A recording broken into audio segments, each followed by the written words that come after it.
ভাটপাড়ার দিকে নজর রাখতে হচ্ছে। ফের সরগরম ভাটপাড়া। বিজেপি নেতা প্রিয়াঙ্গ পাণ্ডের বাড়িতে লাঠিচার্জ।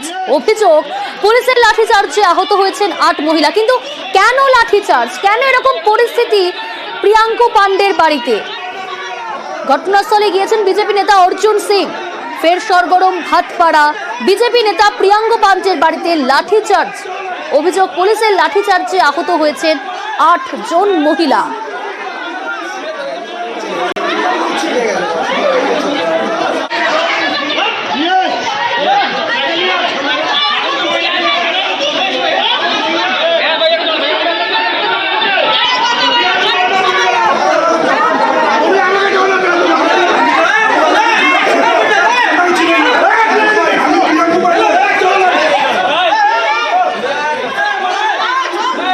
প্রতিনিধি অরুণ রয়েছে আমার সঙ্গে। অরুণ, কেন এরকম পরিস্থিতি তৈরি হলো?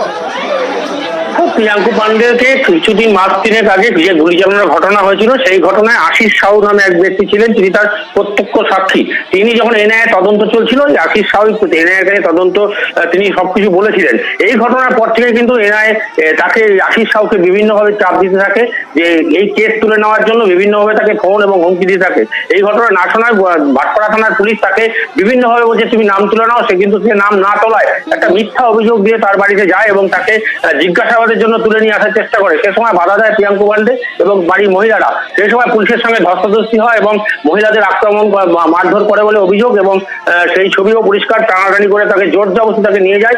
অর্জুন সিং এর দাবি হচ্ছে যে মিথ্যা কারণে তিনি সাক্ষীটাকে লোপাট করার জন্য, তাকে সাক্ষী ঘুরিয়ে দেওয়ার জন্য, যেহেতু এনআইএ তদন্ত চলছে তাই তাকে গ্রেপ্তার করা হয়েছে। এবং শুধু তাই নয়, মহিলাদের বিনা প্ররোচনায় মারধর করা হয়েছে বলে অভিযোগ করেন অর্জুন সিং। বেশ।